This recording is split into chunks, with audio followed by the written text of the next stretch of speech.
It's 6:50 here at KTRS. Jay Kanzler, Kelly Jackson, and with us from Paris is ABC News correspondent Ben Barnier. Good morning, Ben. Good morning, Jay. Some news in the the attack in Germany. Absolutely. We are hearing from German authorities that they arrested a possible accomplice of the Christmas market attacker. The man is from Tunisia, just like Anis Amri, the main suspect in this case, who allegedly plowed a truck into Christmas shoppers.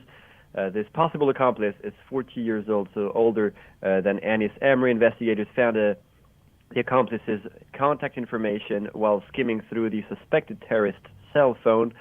Police arrested him yesterday after raiding his home and business, but they did not release his name. They're saying they're still gathering information before pressing charges. How certain are authorities that Amri was the driver? I know he was killed in the shootout.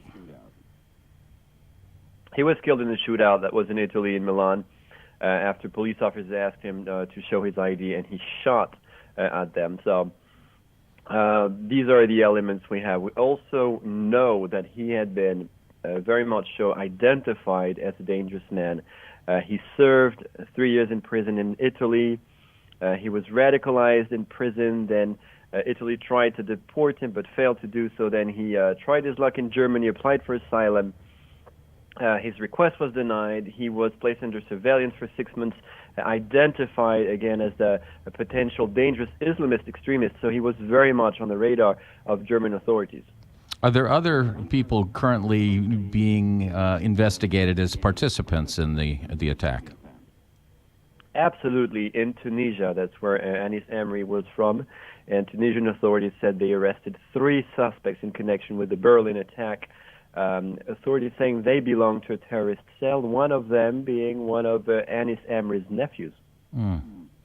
This must not be sitting well in Europe right now. Real questions about people, refugees, and movement across the borders. What's the impact? Well, the impact, at least for the German Chancellor Angela Merkel, is that she's under a tremendous amount of pressure. She herself admitted that this case raises a number of questions.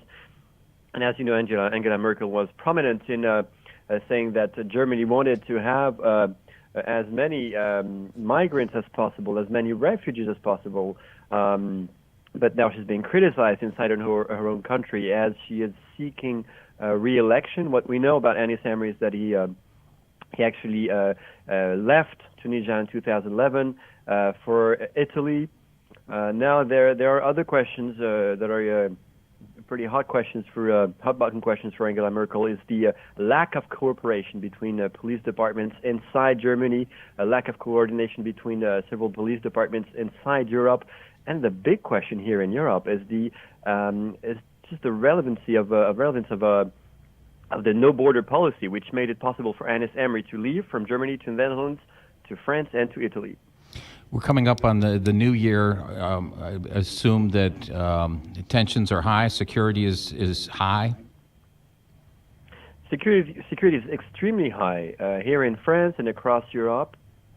As you know, it's been here in France under a state of emergency since the January 2015 attack. So it feels like we've been under a state of emergency forever, and it means that when you go to a local shop, your bags are being searched. There are X-rays in many places. So tension still running high. People very much aware that an attack could come at any time, any place. It's the type of attack that I think scares many people because it's a weapon, a truck that almost anybody can get their hands on. They have vehicles. That must cause real concern in Europe right now.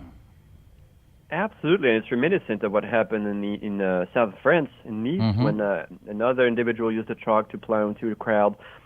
And obviously, a truck's not a weapon, but it's probably what we're seeing is that terrorists trying to emulate what has been happening in Israel for years, with Palestinians using trucks and vehicles to plow into crowds or into buildings. Scary, scary stuff. Ben Barnier from Paris, ABC News correspondent, thank you so much. Be safe. Thank you, Jay. It is 6:56, KTRS, Jay Kanzler, Kelly Jackson.